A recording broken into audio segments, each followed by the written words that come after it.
Do you want this light on? Good morning, everybody. Welcome to Together Out Loud. We don't need that. Okay. I always put this one on. Welcome to Together Out Loud, episode 11. Thank you, everyone, for joining. Sorry if you're hearing that. I apologize. I didn't want you to hear it. But I always do this so we can check our sound. Check. Check. Check our sound. Yep.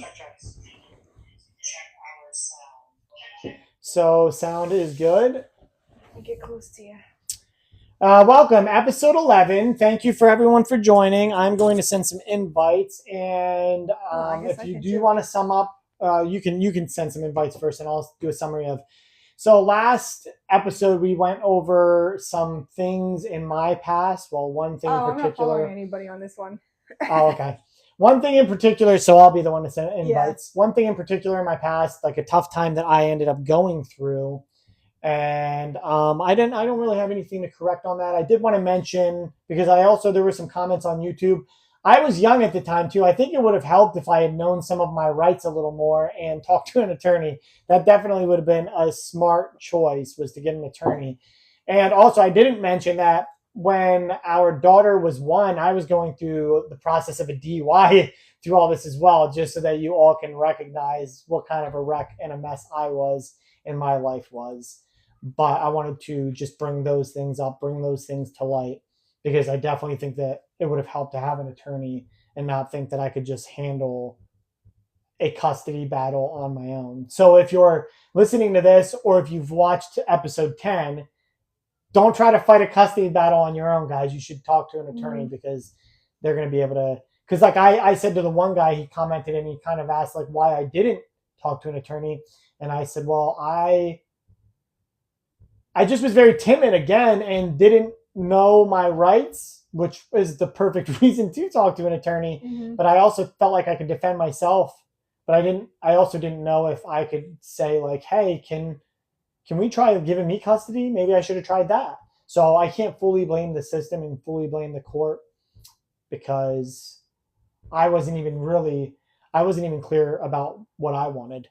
But thank you for joining us. Thank you for everybody who's tuning in. This is our first live on the podcast page. Yes. Because we used to do it on my personal page, because TikTok had a requirement where you had to at least get 50 followers. I have no clue what changed, if they just changed that requirement and let anybody go live, or if we've gotten engagement from our videos, because I usually try to post clips on this page from our lives, so you can kind of get an idea. But if you are joining us, we also have an Instagram page, which is the same handle, Together Out Loud _podcast.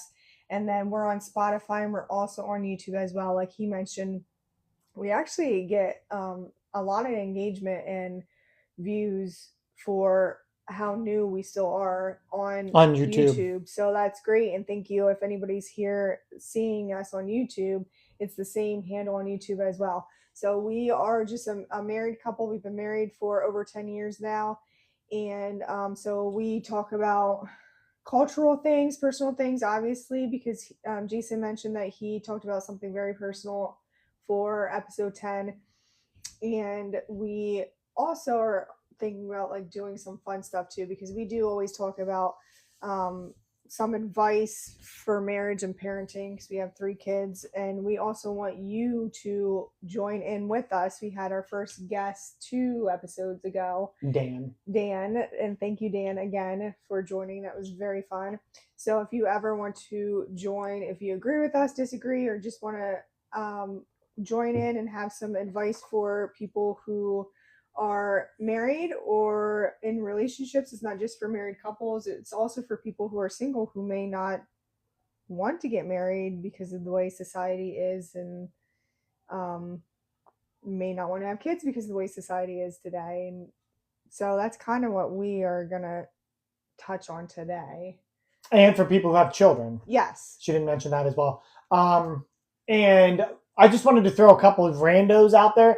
We went on a run today. It was great. We did almost 4 miles in 52 minutes. Mm-hmm. So I just want to encourage anybody who's listening and watching right now, get outside, get some sunshine, get some grass on those feet, touch grass, touch grass. Yes. Get out there and touch some grass and get some exercise in. You will be surprised at how amazing you will feel just even going on a walk. Start with a walk and then change it to a run and just get that heart going.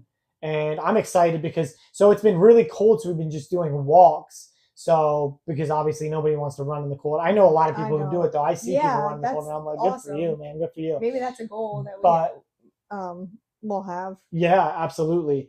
But I don't like doing it because then it just makes it colder. So I'm like, no, I'll just walk and stay huddled up and warm. I don't like having a lot of layers when I'm running. Yeah, I don't like that either.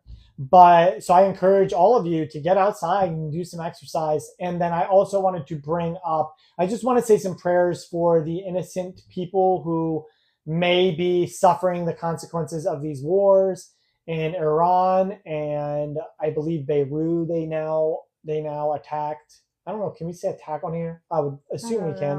Conflict. There's conflict. But all of the conflict everywhere. I just pray openly that Jesus helps these people and helps even the people who are doing the attacking to come to an understanding that there are probably better ways to resolve all of this than to unalive innocent civilians. I believe that one of them was a school and it was a bunch of school children.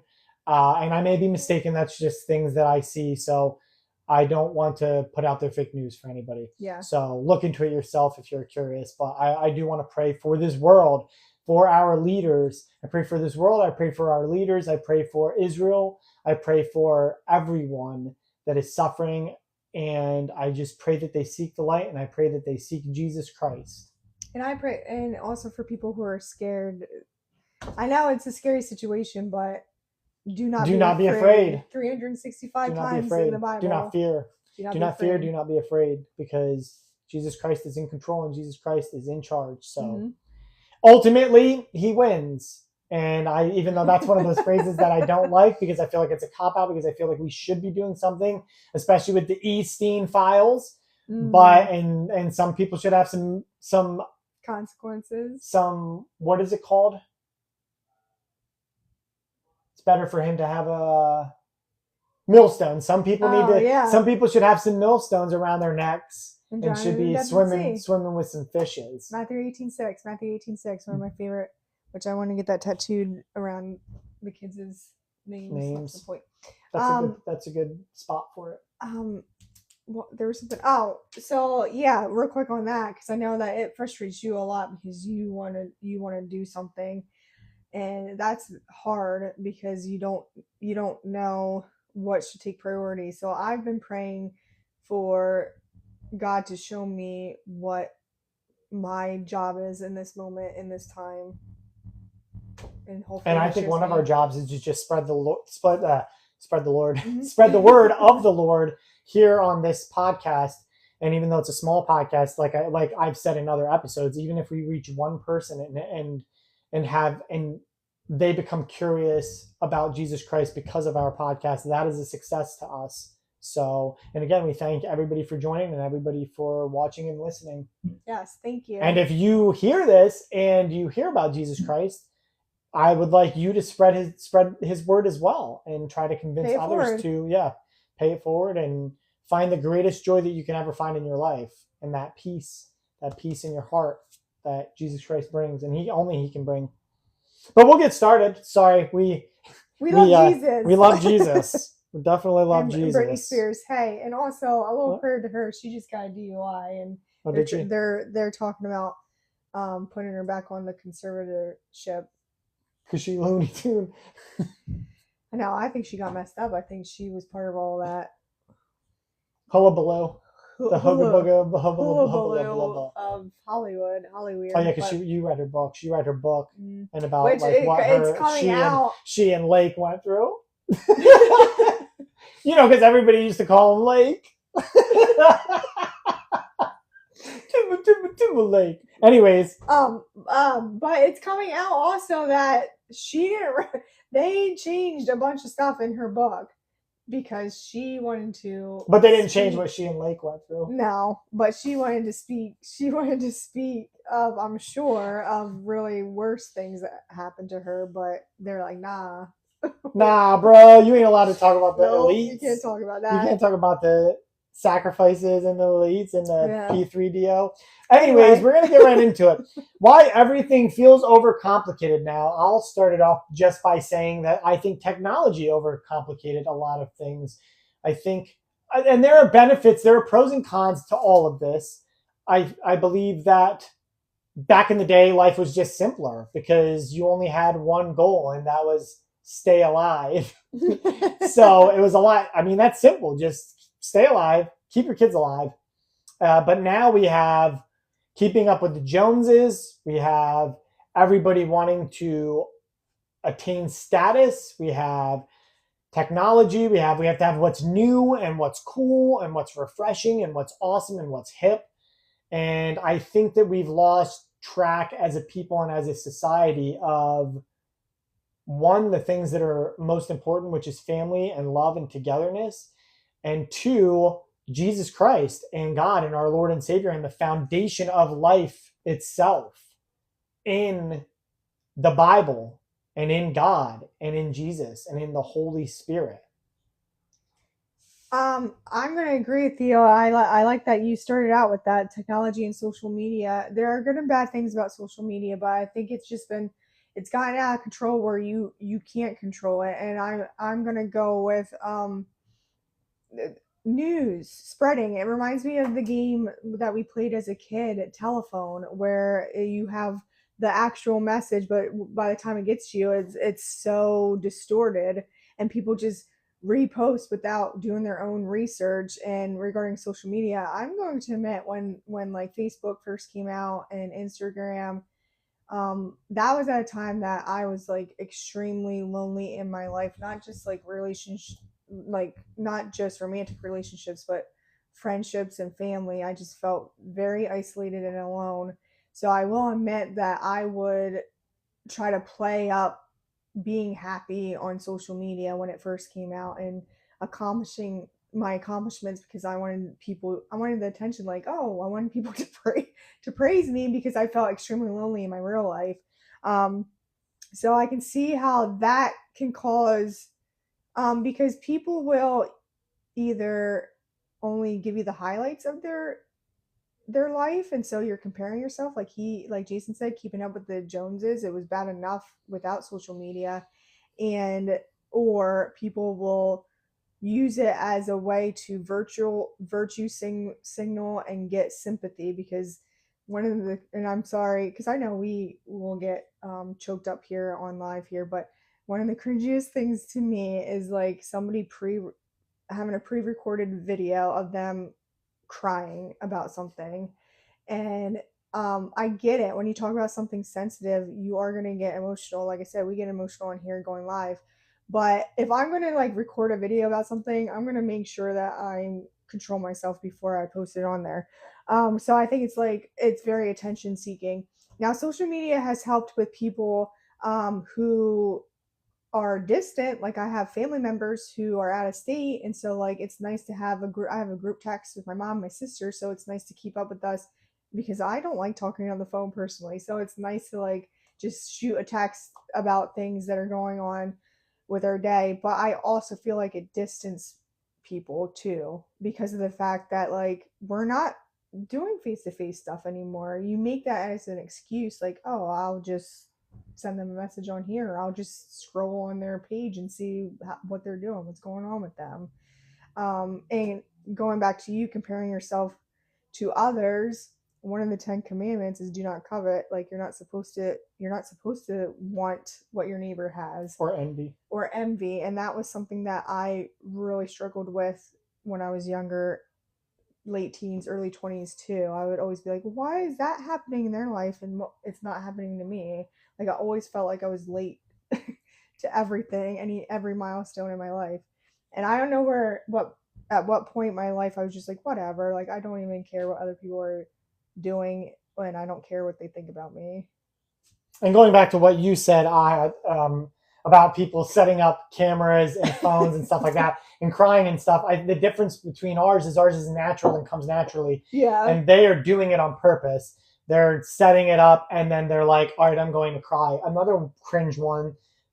since you mentioned that, another one that I don't like is when they will set up a camera and then just tear like a significant other Oh, I down. don't like that Like I either. want to purposely set this camera up and be like, my significant other doesn't clean and he left the cap off the toothpaste the other day and I'm furious about it. And look at this, look at what he did here. And it's just like, it's embarrassing. I get secondhand embarrassment and cringe from it because it's just like, instead of going to him and coming up with a solution to the problem, you're like, I will post it on TikTok and people will support me. Women. Yeah, It's women will women. support me. Or this is another funny part of it is they will post it on TikTok and then the comments will backfire. Then they'll shut their comments off. Yeah. And it's like, well, nobody was on your side for that. But going back to the news part of it and the news aspect and like you never know what's true and what's real. I have Eureka app and today the question, it does like a daily question. And today the daily question was, where do you get your primary news from? 49% of the people who answered this said social media. Oh, so boy. we have to take that into consideration when it comes to technology as well, that a lot of people are getting their news from this. And I mean, I like freedoms and I like all the freedoms we have. I like the freedom of speech. I like the freedom of the press, but there is a small side of me that kind of does agree when people say, I heard on Theo the other day that he was like, I don't think that anything should be censored whatsoever. That's what Theo says. He's like, but I do think that you should have to take an IQ test to be on social media, just because he thinks that like a lot of the extreme views, and I can agree with this, come from people who aren't of the highest intelligence, and then someone of an equally low intelligence will see this. Actually, I'm not going to say intelligence because I know there's a community of people who think like, oh, intelligence is everything. I have my PhD and a master's degree. There's a difference between intelligence and having a degree. And wisdom. So we'll say wisdom. Discernment. So people who, I think the problem more is the people who are easily tricked and manipulated can read something or see something and be like, I'm going to share this and I'm going to share it as though it's 100% fact. Like I share a lot on mine. If you went to my page, you would see that I share a lot of my opinions. But know that all of those are all my opinions. And just also remember that every piece of news that you receive, this is the best advice I can give to everyone, is subjective. All of it, 100% of it. Except the good news. Except the good news. I had this debate with a woman a while ago on TikTok because of the fact that she didn't agree with me on that. She's like, wait, news is subjective? I was like, yes. And she's like, no, it's not. Science is not subjective and news is not subjective. And I'm like, I can literally go and find articles, anything you say, I can go and find things that support the opposite stance. Yeah. Anything, no matter what you say. And that's where you get into an argument of like, well, no, my news references are accurate. Your news references are fake news. That is subjective as well. Right. You can't tell me that mine is fake. Like what a way to have a debate or an argument is to be like, oh, no, that's because my references are right and your references are wrong. Okay, well, then how am I going to prove anything to you if you just immediately go to, well, yours are wrong and mine are right? Then we're never going to learn anything from each other because I just have to accept yours. Trust me, bro. It's the trust me bros. Yeah. So, and then I also wanted to mention another thing that I'm not going to mention the girl's name, but this is another difficulty in the technology is that it is unfortunately convincing women that they are more beautiful than they truly are. And I'm going to say that. And I might get flagged for that. And people might be upset about this, but it is. I saw a girl's video and it was very classless and tasteless. And I mentioned that it was classless and tasteless, but I also mentioned that, in my honest opinion, again, beauty is in the eye of the beholder. But I was shocked to see that this woman, who I felt was a 5, had 11,000 likes. Now, those 11,000 likes are then going to convince this woman that she's not a 5, she's a 10, and she deserves a high status and high value man. Now, I'm not going to go all Andrew Tate on you here. I'm just going to, these are all my opinions. I just think that is a danger because now this poor woman is never going to find happiness in her life because when the guys who, you're gonna sneeze. I thought it. The guys who come along who are at her playing field, in her playing field, or at her level, like the guys who are at 5, 6, 7. I think she could probably get a 7, maybe even an 8. Those guys aren't going to be good enough to her. Your job's not going to be good enough. You don't make enough money, and you certainly don't look good enough for me to date. So goodbye. And because she's going to be chasing after and seeking these 9s and 10s because she's looking at it from a standpoint of I have 11,000 likes on my video because I'm attractive and I'm hot and you're not. But Team Wedge. But I was so hoping you would go through the whole. if you want to get with me, I'll give it one shot. Top that. Anyways, I think that's a danger. And I think it's dangerous on the men's side as well. I'm not just blaming it on her. I'm not one to do that. It's also the men's fault. Like, you guys are so thirsty that you're like 11,000. So there's 11,000 dudes out there that were like, this is top notch material right here. This is the hottest of the hot. I just think that we need to self-reflect, take a look at society in general and what we want. I mean, I also found one more thing before I pass it off on to you. Mm-hmm. I also found it sad that Theo Von was talking about this. A large majority of the men that are contributing to OnlyFans, I said this to her, there's a statistic on this. I think it was $159 million in profit per employee OnlyFans makes. That's insane. That's a lot. And I mean, we're talking like, that's hundreds of millions over like the next runner up. So in this statistic, it also mentioned that like men are seeking OF because I'm trying to think of how it worded it. Men are no longer seeking sexual pleasure and sexual desire. They're now seeking conversation. That's crazy to me. So they're paying these OF content creators thousands of dollars a week, tens of thousands of dollars a week, maybe at times, maybe even hundreds of thousands. Because I think that Rain girl, Sophie Rain, probably makes, I would assume, hundreds of thousands a week, especially if she's making like 42 million a year or whatever extravagant number she made. But they're paying this for just a simple conversation. Just like the sad part is they're paying for an opportunity, just for like a woman to just give them a small sentence or a paragraph to keep that hope alive that I might have a chance. I might have a chance with Sophie Ray. Bro, you don't. I'm sorry, bro. Anybody. And please spread the message, guys. Everyone who's watching this, everyone who listens to this, spread the message to your bros. If they have money, like you don't have a chance. She's not going to smex you, bro. She's not going to do that. It's not going to happen. Sorry, go ahead. Yeah, a lot of that to unpack. I wrote some stuff down. Going back to the videos of the women, because I've never seen a man come on here, and maybe it just hasn't come across my algorithm or whatever. I've never seen a man come on here and complain about his wife or girlfriend. If it was complete satire, is what I've seen. Women actually, sorry, not to interrupt you quick, it's the opposite. I've seen ones where they're like, where's my wife at, and they like can't live without him and can't handle so they like make themselves. fun of themselves and like kind of praise in a way, praise up their woman, like, oh, I'm lifting her up to say like, no, she takes care of me, she does everything. Like, where's your mother at? But yeah, those like really cringe. And I think I mentioned that on one of the first, I lost my slipper in one of my first in one of the first episodes.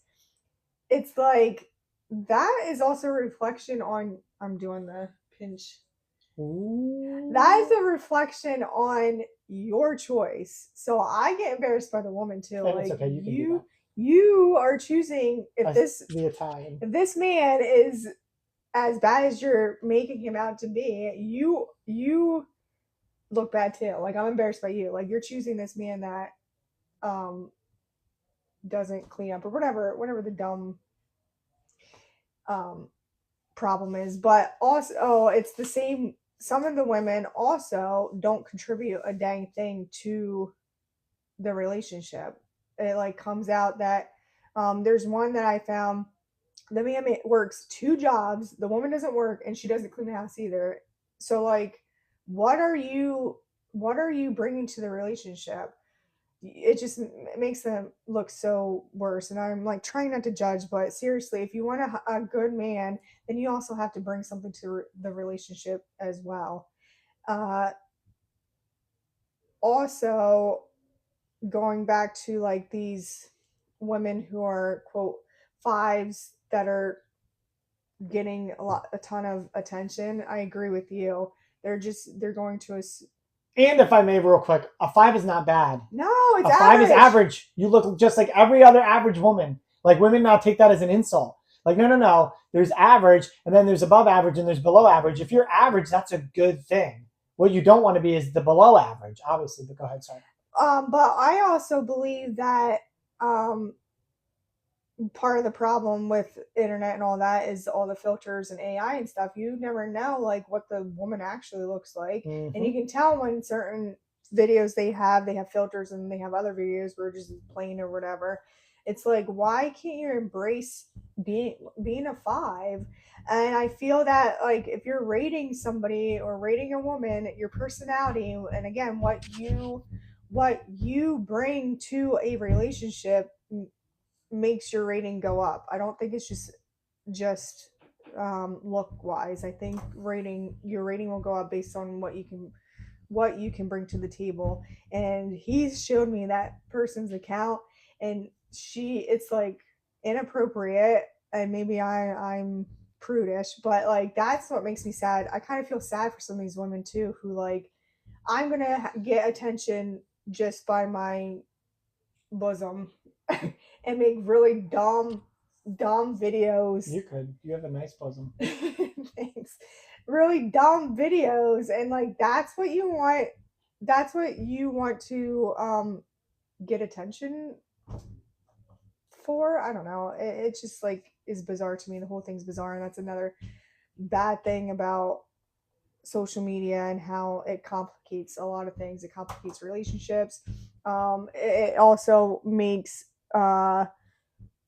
marriage and relationships difficult because when our grandparents were growing up and they stayed together forever, they didn't have OF. They didn't have people on Instagram showing their tatas. They didn't have corn. So they weren't exposed to all different types of people and women. No, ankles were hot back then. Yeah, ankles, shoulders. But and then going to what you said about the news. So scientific research, the people who pay for this research, they are the people that are going to pay for a research that's going to benefit them. What's the Coca-Cola research? Coca-Cola. They were like paying companies to say that it was healthy. Yeah, that things were like sugar was healthy and all that, and also to promote their product. Right. Mainstream media, even influencers, they get paid to post stuff. Pharma does the same thing. They pay people to promote their things because they want to make money. Yeah, and I'm going to bring up Candace Owens, that before, when she had just a teaser of the Erica Kirk expose that she's doing, all these influencers were paid off. It's proven, there's proof that they were paid off to say that she's the devil and a demon and defective kids and blah blah blah blah blah. Like, ew. How can you get any kind of respect knowing that you get paid off to just say whatever they want you to say? Like, you're not real. It's no integrity. Not exactly. Like, you can give me money and I'll say whatever you want me to say. Yeah, and it's like, be true to yourself. And I think that's another reason why I don't care so much about whether anybody thinks of me, because whether they like me or not, they'll find something to dislike about me, and that's fine, because I'm just, at the end of the day, I'm going to be myself. And I think that's how it should be. And unfortunately, on social media, a lot of times it's not. And posting the videos, the provocative videos, going back to that, the number one thing I always take into consideration is, are you going to have kids one day? Yeah. Like, because you're still young. Like, you should consider that, because these classless videos, like, once it's on the internet, it's on the internet forever. I Forever. mean, Lana Rhodes, for instance, she's like upset, and I listen, and I'm not one to judge. I don't blame her. I agree with you 100%, girl. I agree with you 100%. Like, I'm not one of those guys because a lot of guys will say like, "Oh, you chose to do it, so you chose to do it. You chose to get the money for it, but now all of a sudden you're upset." Like, yeah, because people make mistakes. People do dumb things in the past, and they don't when they're young and that frontal lobe's not fully formed. They do things that in the future they're going to regret because at that time they're not thinking about that future, or they might even be under the influence of things that Substances. yeah that make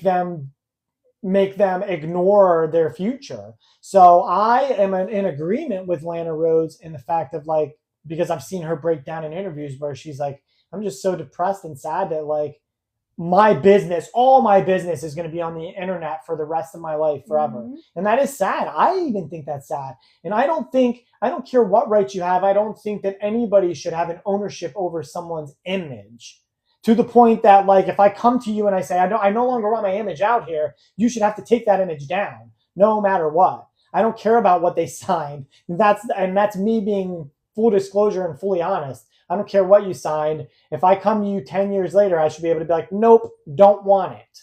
Don't care. I don't care about your legal mumbo jumbo stuff because you shouldn't be able to own people.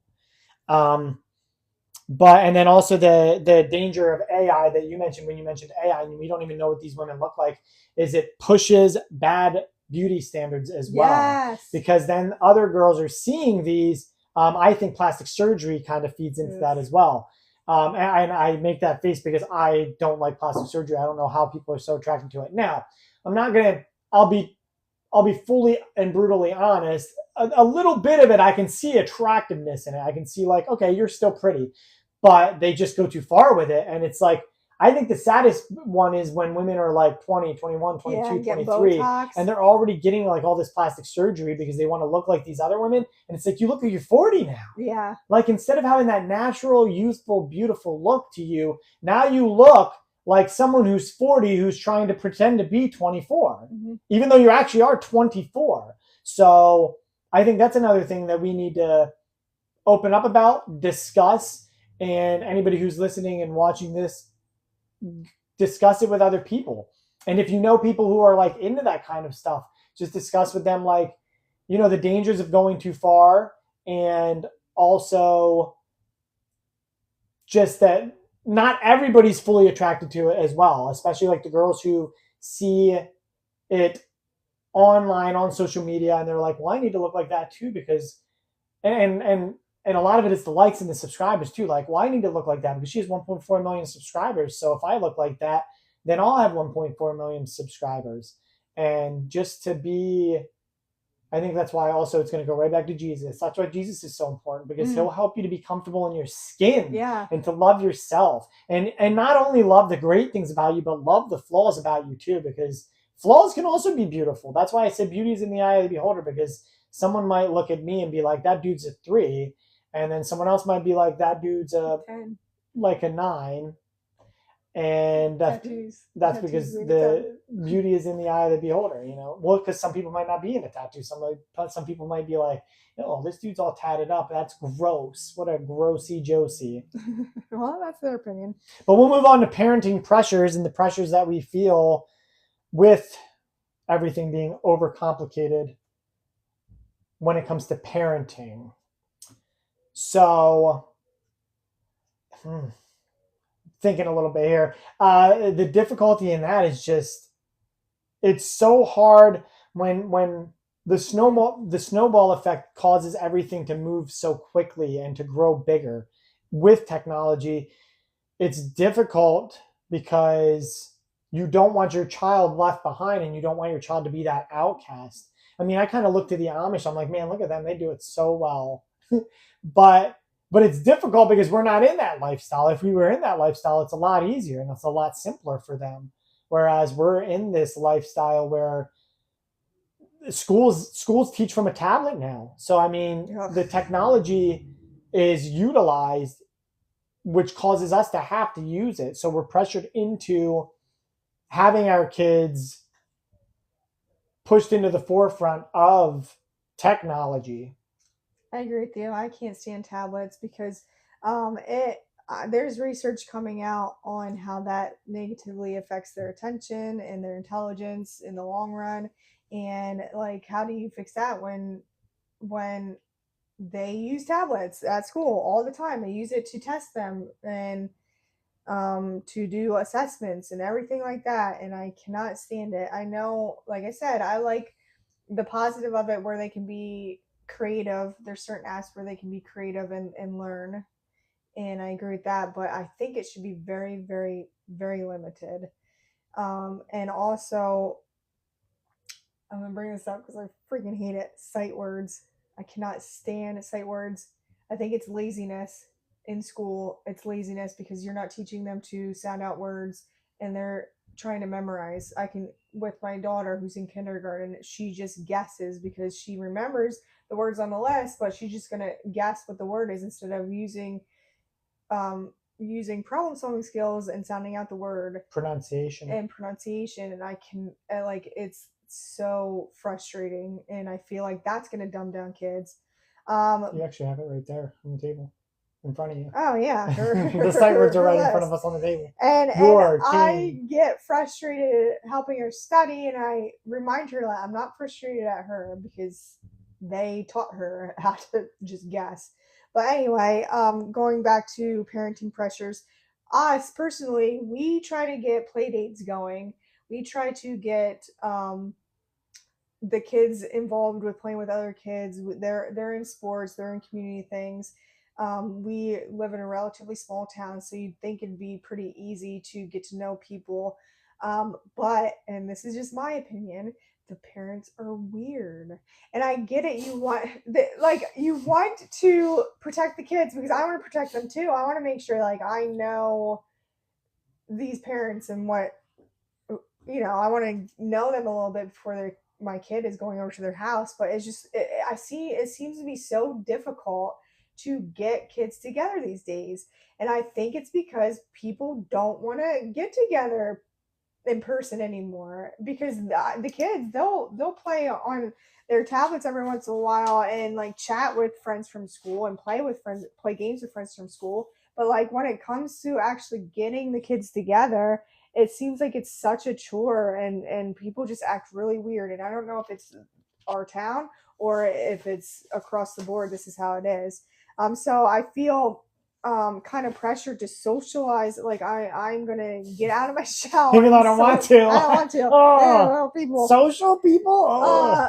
But I feel that pressure where like he said, I don't want them to be left behind. I want them to be social and to learn social skills. And so I'm going to kind of get out of my shell and get out of my comfort zone to try to get them together. But then when I do, like people are flaky. And then I feel like another pressure. I don't know if you feel this way, but I know like moms like this hustle culture. Like I'm not about the hustle culture. I'm sorry. No, I'm not. I'm going to put like yes, in this economy and I enjoy my job, so it's nice that I can contribute financially to our household.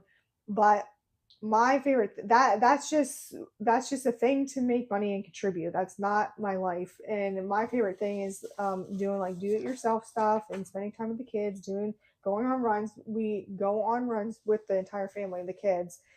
So I think the hustle culture is pressure and is a negative thing because then parents, I feel, especially moms, and you can chime in and see if it's the same with dads.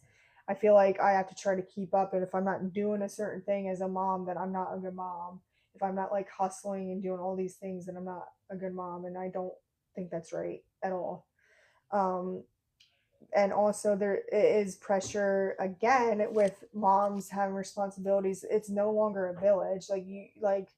You can't rely on your neighbors to babysit the kids or have a community to homeschool together to co-teach. Like it's not like that anymore. Even extended family, it's not really like that anymore.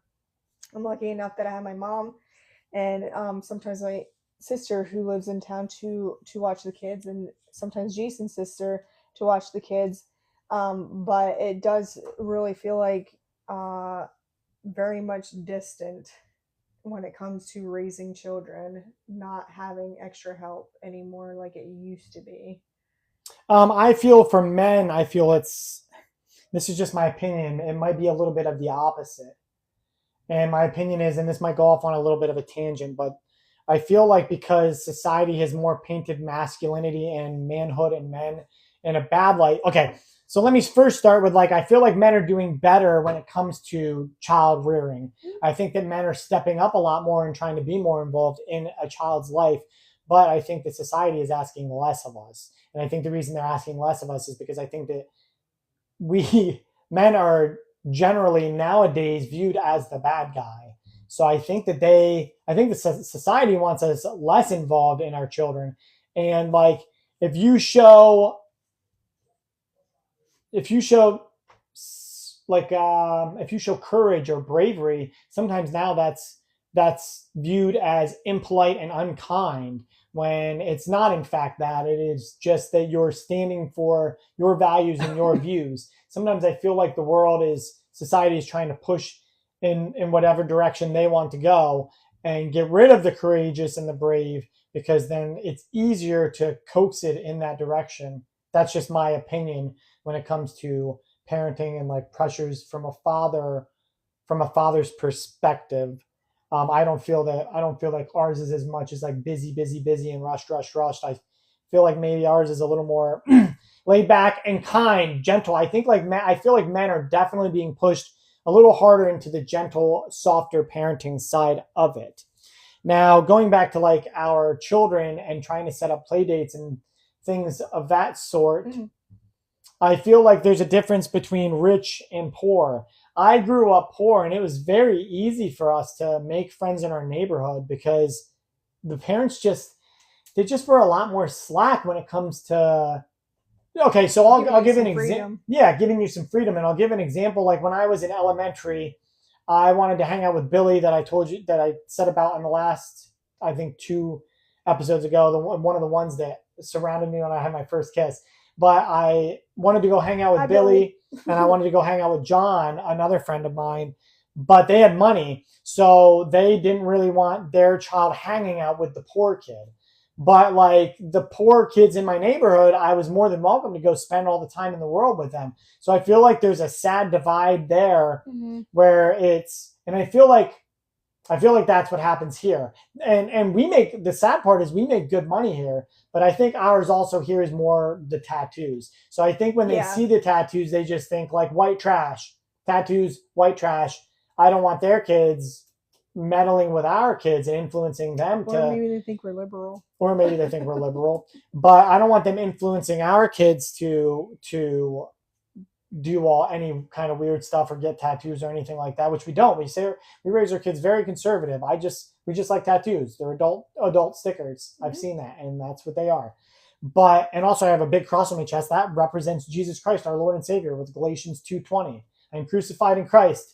Nevertheless I live, yet not I, but Christ liveth in me. And the life which I now live in the flesh, I live by the faith of the Son of God who loved me, and gave himself for me, which is my favorite quote from the Bible.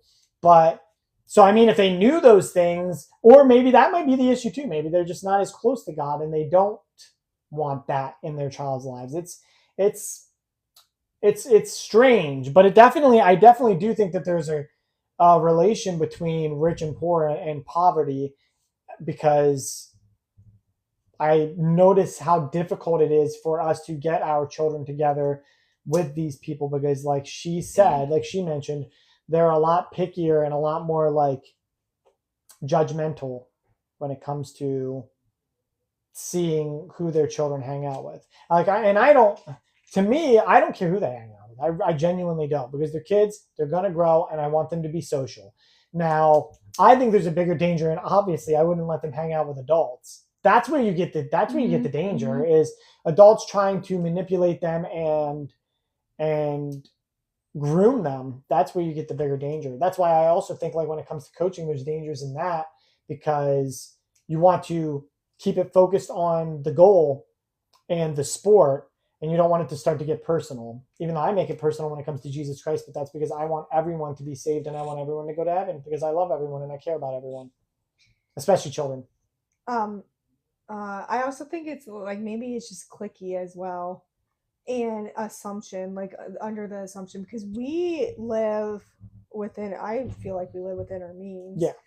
We save money and we give back at the end of the year. And I'm not saying that to toot my horn. What I'm saying is, it's very much judging people without actually knowing them. So maybe we don't look like we are well off, but like he said, when it comes to this town and the um, median Income. income, we're above average. And also, I think maybe there's too much of a divide maybe in this town between rich and poor. Maybe Yeah, there's because the too median much here is of, really low. What was it, yeah, like 30 some thousand? it's 30 some for, thousand a yeah, year. it's, yeah. I don't know how people live off 30 some thousand a year. That's crazy to me. But But going back to how you mentioned that, like it seems like it's a little bit, it's the opposite for dads and men. It made me think about how um women and moms may feel overwhelmed and pressured into this hustle culture, and they get upset. can you, just out of curiosity, can you explain what the hustle culture Yeah, so is? Just hustle, because yeah, yeah, I'm yeah. not really So fully aware of what that is. hustle culture is like, oh, I have to make money. I have to be going to the gym. I have to be an entrepreneur. I have to like basically do all these things, kind of like a Miss Independent Woman. Like I have to take care of all these things and hustle, hustle, hustle, and never relax. You have to spend all your time doing something, and so because you like you do all your time doing something to get ahead or whatever. Yeah, so I guess that's a little bit where I was Kind of like mistaken. So gender. men kind of feel that too. Okay, so that's what I thought. Yeah, a little bit. I thought you meant with child rearing. Oh, well, yeah, I feel like it also you have to like make sure you're doing everything amazing as a mom. That, I mean, that's just my opinion too. I feel like that's the part of it Or too. you're failing. Or you're failing, yes. But so going back to you, I agree with you that sometimes like the men are like having this negative um not view, negative image, because if you're masculine and on the conservative side, you are toxic or you are controlling, which is hypocritical in my opinion, because like you women are like overwhelmed and so upset. They want help, they want the man to help, but they don't at the same time. Like it's like they don't want the man to be the leader of the household anymore, the leader of the family anymore. I do. That puts a lot of pressure off on me. So then you don't feel like you have to do everything. But going back to those TikTok videos where you complain about your man not helping around the house or whatever the complaint is, and yet if he does, it's like, oh, he's controlling me, or he gaslights me, or he abuses me, blah blah blah. I'm sorry if I can't say abuse or gaslight. I don't know because TikTok will. Every word. You can't say Yeah, anything. but that's the thing. Like you can't complain that he's not doing enough, but also complain when he takes charge. Like, what do you want? What do you want, Ryan Gosling In the the Notebook. What do you want? What do you want? That's crazy to me. Going back to your feeling like you're failing, that also goes back to the keeping up with the Joneses. Though Yeah, I feel like we're pressured a little bit into the whole consumerism, and this is going to get off on another tangent. But and I think that we're very tangenty today. We're doing a lot of tandems, but I think that a lot of that has to do with a lack of foundation and a lack of Jesus Christ in our lives and in our society and in our communities, because we're caring about the things that are wrong. We're caring about the things that make us look better than other people. Yes. And that also even goes back into how we were talking about social media and putting the filters on and stuff. Everybody wants to be. He's going to get something to eat. Okay. Oh. Sorry. Everybody wants to appear like they're the best. And I don't know who exactly I heard this from, but I liked this quote. when you start, it might have been Shia LaBeouf. When you start comparing yourself to others, it steals you of your joy and of your happiness. Yes. It really does. Like you just need to, and that's why Jesus Christ in me is so important. I love you, Jesus, because Jesus helps me to see the value through him, not even just the value in myself, but the value through our Lord and Savior, and doing something, doing everything, not just something, doing everything in my life for him and to bring glory and honor to his name, because then it takes me out of the equation and I don't feel as judged and I don't feel as much of a loser, so to speak. And that's also why I like going back to my nihilism, another tangent I'm going off on. That's another reason also why with my nihilism I need him so bad, is because if I didn't have Jesus, that nihilism would win the fight. It would win the battle, because I would think about me and think about my lack of worth and my low self-esteem and just how terrible and horrible and worthless and all of that I am. So praising and thanking Jesus helps to pull me out of that. But going back to the keeping up with the Joneses part. So you don't need everything that's top quality, top name brand, all of those things. Think about children, for instance. I'll bring it to children. Think about children. Children, for the most part, when they're young, they're not pointing out what name brand people have or making fun of people. I know, like once they start to get into teenage years, but that's because the keeping up with the Joneses starts to affect them as well. They see their parents and they follow suit because our children learn from us. But that's why I'm very happy in our household. We focus on the things that are most important, and that is family and togetherness. Like we've been spending, I am so proud of this. We have been spending much, much, much more time together, especially on the weekends. And it's funny how prayer works. And I'm mentioning prayer because I prayed for this. I just prayed to the Lord because I felt like I was losing my footing. I felt like I was losing my way. So I prayed and I just asked Jesus, like, help me with this, because I just felt like I would come home, I'd lay around, I'd do nothing, I'd be lazy. I felt like that kind of hopelessness and that worthlessness kind of washing back over me again, and feeling kind of unfit for my children. So, and I'm proud of that as well. I'm even proud of feeling unfit for my children. The reason I'm proud of that is because that's a good feeling to me, because it's way better than feeling unfit for society. Like, genuinely, who cares what these people think? Right. Like, I have 3 little ones that they matter, and my wife, that their opinions of me matter more than anything. So I was just gonna say that your guys' are the only opinions that I care about. So when I felt like I was failing my kids and letting them down, obviously the first thing I'm going to do is I'm going to go to Christ with it, and I'm going to pray, and hopefully he'll show me the light and show me the way of like what I'm doing wrong. And I think that he answered that. I know he answered that prayer simply by like, now we're running, now we're working out, now we're watching movies, we're cuddling together, and we're just spending a whole lot of time together on these weekends, just us.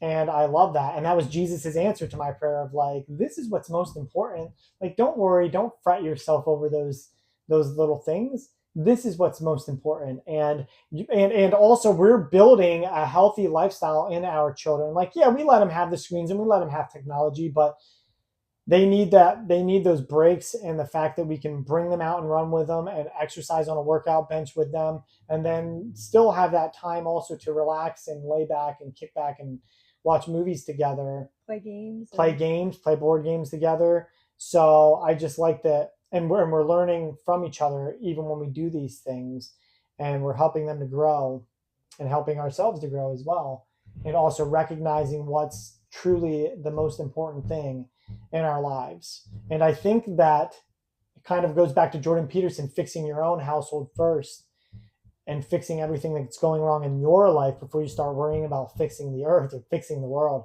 I think that if everybody in the world did this, if every single person in the world decided, like, I'm going to fix my life, and then when I'm done fixing my life, I'm going to find a mate, and with that mate, we're going to have children, and then we are together going to work as a whole, as a family unit, to get our children to be the best possible people that they can be. I think that's the best way to improve the world. But the problem is we have these things, phones and technology and everything, that's pulling us apart and stopping us and preventing that. It's like the video that I just sent to you with the guy talking about all of the great things in his life when it comes to just his family.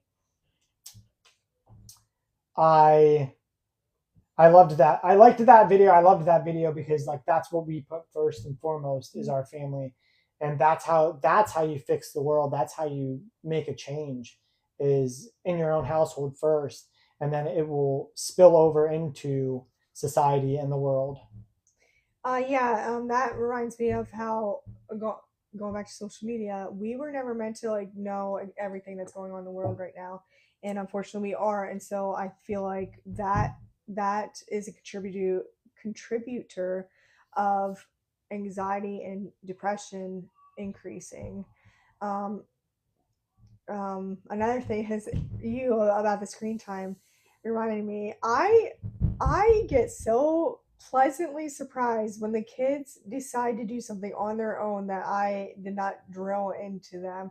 Maybe it just somehow clicked at some point, but last week on Tuesday, I believe it was. Tuesday, Yep. they were off school and they decided first, middle child Lennox, he's like, Mom, can I clean under your bed? I was like, yeah, I'm not gonna tell you no if you're volunteering to clean.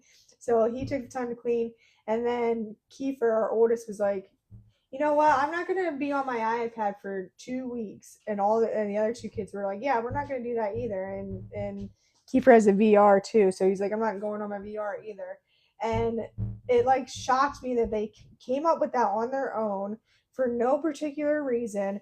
And it also, I was like happy that they're influencing each other in a positive way, and they're going back to like how it was when I was little, when my sisters and I would play make believe and make up TV shows and play TV shows and soap operas and all that.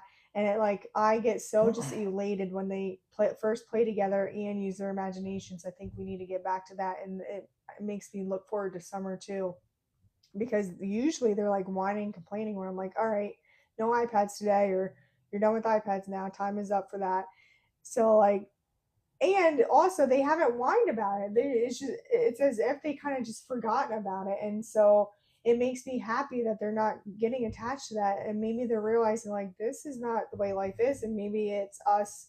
Maybe it's us um, going out and running and working out together and doing things, not necessarily with the screen. You know, pro social modeling is something very important. And I feel as though we're not only teaching them physical health, but mental health and good positive outlets and ways to cope, positive ways to cope with their mental health and emotional regulation that we, um, sorry, gotta Puzzle do the time. puzzle. We're still here. That we didn't get a chance to have, and I'm trying to not judge my parents so much. Maybe they had their own pressures, and they didn't learn from their parents, and maybe they had different kinds of pressures that we had, so they chose a path that they thought was best regarding parenting. And so we are choosing differently. And I've said this before, I am proud of our entire generation, because I feel like as a generation as a whole, the majority of us are trying to make positive changes and be more family oriented again. And so that makes me happy. Um, and I guess that's a positive to these overcomplicated things in social media. We're kind of rebelling against that. Um, and there was another thing I was gonna say, now I forget. I So think we kind of came a little bit from the first generation of people that really started to push into consumerism. yeah, And I'm gonna go because I definitely wanted to mention this. I'm gonna go into school expectations okay, and the way that she talks about this all the time. She doesn't think there should be homework no, ever, mm-mm. no homework. And at first I was like, I don't know though, because you want them to learn. But I agree with you 100% now. You've changed my mind on that. And the reason my mind has been changed on that is because, like she has said, they spend so much time at school. Like, no, you shouldn't get to take away their personal time with us as Right. well. But I think that it was designed like that. Mm-hmm. Part of me, and this is a question that I'm kind of asking to society and you guys out there, is I'm asking, do you think that it is part of a plan to make us more addicted to consumerism and to make us keep up with the Joneses more? Because so they go to school, then they have the homework, and it's kind of designing them and it's kind of indoctrinating them into that whole like study, study, study, work, study, work, study, work, study, work, study, work, study, work. And it like never changes. It doesn't have that, like, you don't get that time to relax. You don't get that time to see what's important and see your Mm-hmm. family, because they also, when I say they, I mean the elites. That's who I mean. They also want she and I work, work, work, work, Mm-hmm. work, work, provide to society, provide to, your only value is what you can give, what you can give, what you Thanks, can Dan. give. Now, I do think that there is importance in giving, like, because Jesus gave the most. He gave more than anyone. He gave his life. So I do think that there is a value in giving, but I think the problem is that our value has been it's only monetary now. It's only what you can give when it comes to monetary things. So I don't know. That's, what do you guys think? What is your guys' opinions? I think that's kind of how I think it was designed this way, to help pull the families apart. And I'm probably sounding like a CT. I'm going to call it that. If you guys can figure out what that is, I think it was designed to pull families Oh. apart and to just get everyone committed to just live your life, pay your taxes, provide for the elites, and that's it. Those are the only things they want you really to do. So I agree with her now, and I don't think that they should have homework. Like, that's their time with us. We should That's their time that we should be able to teach them the things that are valuable, like love, relationships, closeness together, conversation, like teaching your children how to talk. Mm. And this I'm going to relate to my parents. I love my parents, not a dig on them, but no one ever taught me how to have a conversation. I look back on it, and it's no wonder I had such social anxiety. And if I got in front of a crowd of people, I would be nervous and stuttering and dry mouthed and just out of control, because my own parents never had conversations with me. I was never even taught how to speak, or how to, for instance, like how to make a mistake and then overcome that mistake. So I think that's what's important. That's what's important in my life. That's what's important for raising my children, and that's what I want them to learn, is how to have conversations, how to disagree in a calm manner, how to accept other people's beliefs and other people's opinions, and still be okay with it, and still be able to continue on as a society in peace and love, because God is love. That's his definition. I just want a quick shout out to Dan. Thank you for all the comments in there. And thank you for the support, In the Dan. support. Yeah, I agree with you. Exactly what you said. They are teaching memorization and shortcuts. Like, the kids are never gonna learn problem solving skills if all they're doing. I'm gonna bring up something. Um, KJ, who is family, she had mentioned in a previous her child's previous school, she had to spend 2 hours a night each night doing her homework, on top of having extracurriculars, on top of KJ working, on top of cooking. That goes back to this hustle culture and pressure, like the school pressure.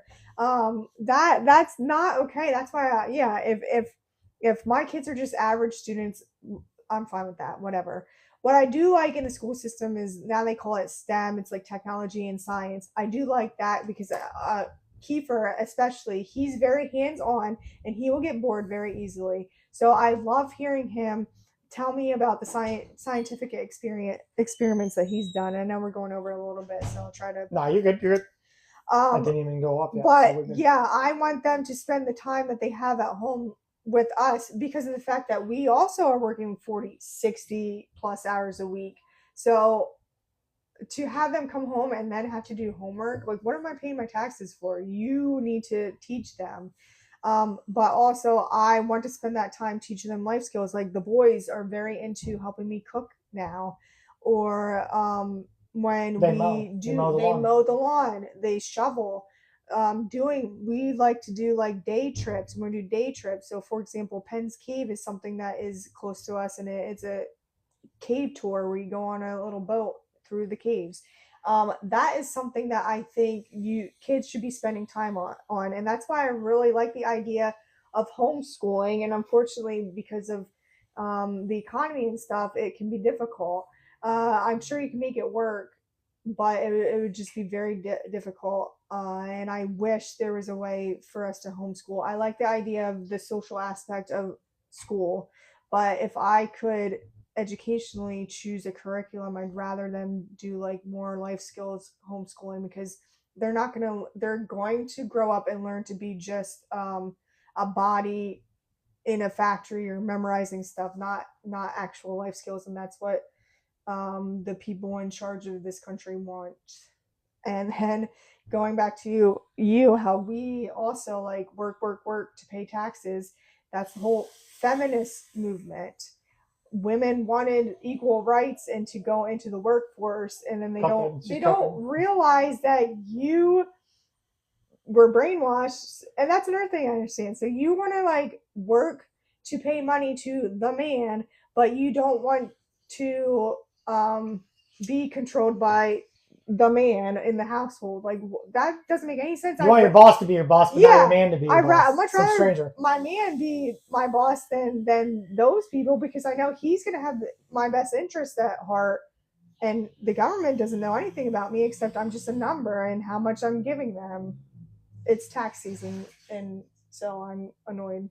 And we're going to build together. I'm going to mention, though, just because Dan mentioned this in the comments about going to college, and I remember this. I remember very clearly when I graduated high school, you felt like if you didn't go on and continue to college, you were a loser. At least that's how I felt. I felt like if I didn't go to college, I was a loser and I was going to make nothing of myself. Nobody ever taught me, like, it's okay to be a blue-collar hard worker as well.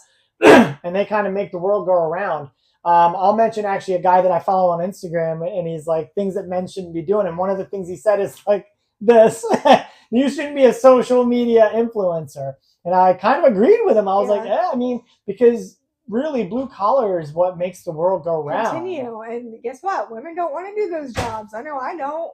and it would be different also if like you were going into college and college was teaching you different points of view. Because I genuinely feel like colleges should be open, 100% open, open-minded, open conversation, but they're not. Like if you have a conservative point of view, you're like forced out of campus. Yeah. Jordan Peterson talks about this. And I'm also going to mention another thing that Jordan Peterson said, and that is schools are failing. A lot of people don't even realize this, but schools are failing. Our children are being destroyed because they're not being taught the right way and the right things. So he talks to some people that do academies online. And these people that do these online academies will explain how when they teach these kids, they're not teaching them what to think. They're teaching them how to think and how to, what's the word I'm looking for? Like when coming to their own conclusions problem solving, inductive reasoning, or deductive reasoning, not inductive. They teach them things like that because you want them to know how to think, and you want them to know even how to phrase the things that are going through their minds to be able to have a conversation and disagree. Because, I mean, I'll even admit that I've debated people who have college degrees and are like, I have a master's, so I'm prestigious. And they're, no, you're pretentious, because they will look down on me simply because I don't have a degree, while at the same time, their entire argument is based around something that they'll look up. They'll look up one thing, and then they'll figure out 20 different bullet points that they can say about that one thing, and that's how they state their argument. And the sad part is it's a sign of how our school system works. It's 100% showing and a sign of how our school system works, and that is by memorization. So you can go and you can look up that one topic and you can find 20 bullet points off of it, and you can cook me or roast me. But as soon as those 20 bullet points are done, proven wrong, or we're past those, they just sit there confused, like they don't even know what to say now. So then that's when they start muting you, attacking your character, or they kick you. Like, goodbye, you're done. And it's because they weren't taught how to have an actual conversation. Mm-hmm. They were taught how to memorize statistics and memorize lines, memorize paragraphs, and then just state bullet point after bullet point. That's what I think a lot of these like younger influencers and debaters, master debaters do, especially on TikTok, that I see. Like Dean Withers is he's a popular one. But I've just seen him get cooked time and time again. And then the other sad part is the people who are like, oh man, yeah, Dean is really killing it. It's because they think he's really killing it because they're the same people who admire someone who can just memorize facts. Charlie Kirk was the best debater I there ever was was. just Hands down, there may possibly be no one like him ever again. I was going to say there will never be anyone like him again, but there may possibly be, because there could be. I even think Ben Shapiro's another memorizer. He just memorizes things. Charlie Kirk is the only person that you could come up with something off the cuff and come up with something off the top of your head, and he'd know something about it. And he didn't The go only to one. college, right? And he's the only one, and he didn't go to college. And he's the only one who would openly admit, I've seen in debates where if he didn't know anything about it, he would be like, I don't know anything about that. Why don't you share with me what you know about it? And then after we're done here, I'm going to do some research, because he liked researching stuff himself. That's intelligence. Yes. Intelligence is like figuring things out and figuring out how your mind works and figuring out how to get your thoughts out correctly, not memorizing things on so that you can take a test and be like, look at how good I memorized all of this stuff, Professor, whatever your name is. Well, real quick too, that made me remind me what I wanted to say also is that is also the problem with schools and universities is it's now profit. So they're going to test your kids based these assessments that they do on the tablets. They're going to test them based on a standardized scale. So the higher the scores, the more money that they are going to get from the government. Now, I don't know what, if anything, has changed. Well, that's even like them making money off the athletes. Yes, and universities are all for profit. Like, you got to remember, they are for profit. So they're going to do whatever they want. They're not going to actually have your best interests at heart. They're going to be ones that, like, let's just brainwash these people and build a society that we want to benefit us. Facts. And I might be tinfoil hat in there, but or CT. Yeah. So. But are we going to go on to social media influence? Will be our last topic. We kind of touched on that anyway. We kind of touched on that. Oh, but I wanted to ask you though. It reminded me. Sorry to interrupt you. Is no, you're good. What did you have an idea of how you can protect kids from social media? Because I feel like the bullying is way worse online than it is in person, because there's a lot more people that have guts to say whatever they want online, even adults, which I mentioned this how, like, if people don't like what you're saying, they're just gonna attack you personally. And like adults, like, come on, you're an adult and you're doing that. That's pathetic. That's super pathetic. But people get gutsy when it comes to typing on a keypad. It's like Jordan Peterson said, it's because people will say things online that they would never dream of saying in person. No. Because in person, there's the fear of I might get punched in the face for this. So it's funny that you bring that up, though, because actually Seth and I were just talking about this. And my answer to that is stop letting strangers affect you. I'm dead serious. Yeah. I said this to Seth because I was like, I don't understand how a lot of people will let a stranger ruin their day. Yeah. When you comment on my videos and stuff, or like, for instance, the other day we had some hippie chick trying to ruin our day, and she was like, oh, one of my greatest joys is when I can destroy marriage. I was like, we've been married 10 years. Like, trust me, because she was saying I was going to hell. I can't remember why I was going to hell, but for some reason I was going to hell. Aren't we all? But anyways, which I'm not. I have Jesus Christ as my Savior. I said that with sarcasm. But she was like, I love when I ruin a married couple's day. Like, you're not going to ruin our day. And then also, like, how do you let people ruin your day? Random strangers? Like, first off, lady, you're not that important. A lot of people have this, like, ego where they're so self-important. They think, like, everything that I say is important, and someone's going to take this in and it's going to affect them. Like, no, I don't care what you think. That's even why, like, in the last episode, I came out with something that was vulnerable, because I felt like it's good to be open, and I feel like it's good to have that out there. And you can judge me however you want. You can get on our last episode and you can say, you're the worst person I've ever heard in my life. You drunk alcoholic. Yeah, you're right. I'm an alcoholic, and I made some great mistakes, some terrible mistakes in my life, and not just alcoholism, driving drunk and mistreating women. I've mistreated a lot of women in my life. Nobody, like, it's like admitting your flaws now is like, it's like unheard of and unseen. Yeah, like they don't want you to accept that you are a flawed individual. We're all flawed. I've messed up a lot of times. I've messed up more times than I can count, and I'm going to continue to mess up. So I'm not going to let some stranger affect what I think about myself or the way I think. Like, you come on and you say something negative, I'm just like, oh, cool. thanks for, a lot of times I'm just like, thank you for your Thanks. opinion. I God bless respect you. that. God bless. Going back to that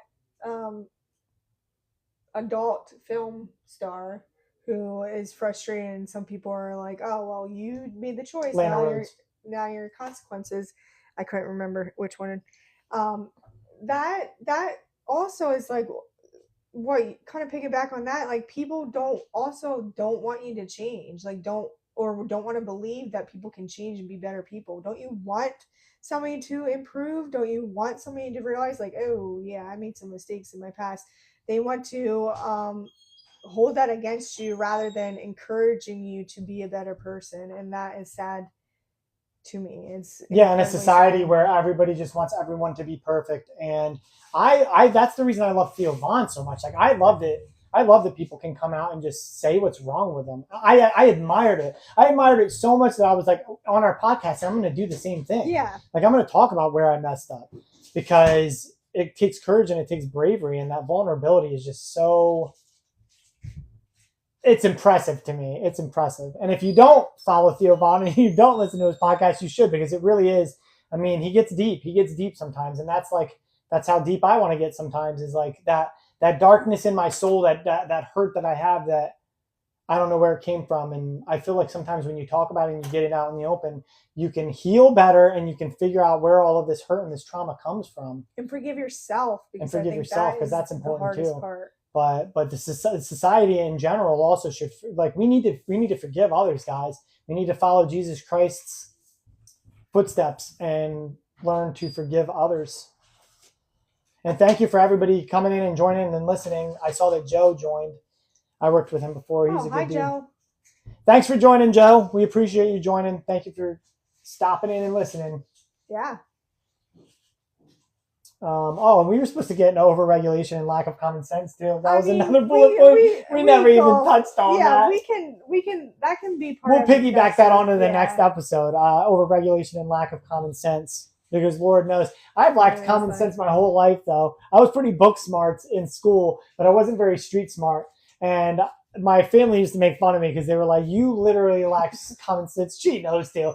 You can admit it. She's like, "You lack common sense so bad." And I'm like, yeah, if you give me a book on something, I can learn it. But like, if you just, I'm going to tell the story. Joe, who I worked with, he'll know the guy who's in this story because it happened there. So I was working for a company. I'm not going to name the company, but Willie. I'm going to tell you a story about this guy, Willie, that I worked with. And we were pulling out mats for a crane. This is so funny to me. And he's like, this is when I first started. He's like, this is how bad my common sense is. You just take these mats and you bring them over and you stick them underneath the when the feet come down, because they'll sit on top of the mats. And I was like, okay. So I take these mats. They have these ropes and they're big and they're round and they're heavy. And they have these ropes and I'm dragging them, using all my muscle, and I'm just dragging them across these parking lots due to stones and everything. And Willie's leaning against this fence and he's just staring at me. But he's staring at me like this. This is the face he's got. And he's just looking at me, and I keep looking over. Okay, Dan, thank you. Sorry to interrupt you. Thank you, Dan. We'll send you the link to the episode. Yes, thank you. So he's giving me that look, and I'm looking over at him, and I'm like, in my head, I'm thinking like, why is this guy eyeballing me like that? So I'm dragging him around, and I get all four of them set up, and I'm out of breath. I'm like sweating and stuff, but I'm a blunt person, so I go over to him, and I'm like, why are you staring at me like that? And he goes, I'm gonna swear, whatever. And he goes, I was trying to figure out what the fuck you were doing. I was like, what do you mean what I was doing? I pulled the mats out. You told me to pull the mats out and stick them underneath the foot. And he goes, hold on real quick. Follow me. I go and I walk over with him, and he picks one of the mats up by the rope. It's round, and he starts rolling it. And I was looking at it, and I was just like, yo, I'm so stupid. I'm like the dumbest person ever. But it made me laugh so much because I was just like, man, I'm stupid. And he was just like, you see that? They roll. It's a lot easier. And I was just like, and I'm laughing as he's saying it. I was like, yeah, I get that now. I get that now. And when I was rehired at the same place, I said something to Willie about it. He completely forgot about it. But it affected me so much that I remembered it, even till now. And when I mentioned it to him, he was cracking up so bad. He was like, I really said that to you? I was like, yeah, dude, you were so mean about it. Like, you were just like, look at this idiot. What an idiot. What is this dude doing? But it was so funny. But anyway, sorry, we're going to get into discuss what we're going to talk about in the next episode, episode 12. And here comes Idris. Oh, he wasn't here the whole time. The next one is going to be freedom in everyday life. And we are going to get into personal freedom, medical freedom, school choice, government versus parents, and the value of independent thinking. Because that's how we are. We are independent thinkers. We don't really lean, I mean, we lean a little right, I would say, but we don't consider ourselves like Republican or Democrat or left or right. We might have to censor ourselves a lot this next episode. Oh, yeah, it's going to be a tough one. That's going to be a tough one because TikTok has a lot of like unsafe words. It's stupid, if you ask me. We should be able to say whatever we want. Freedom of speech. Yeah. But so make sure you tune in to hear us talk about all of that stuff. We more align like libertarian, I would say. Yeah, I would say so. Probably where we align. I align like zero government. That's where I align. I align like I trust more in people than I do our government. But until next time, guys, thank you for joining. We appreciate everyone. Thank you so much for joining. We appreciate and we are grateful for everyone who chimes in, joins in on the discussions, and everyone who views us and listens to us. Have a good weekend and get out there outside and get some sun. Touch grass. Touch grass. And Jesus loves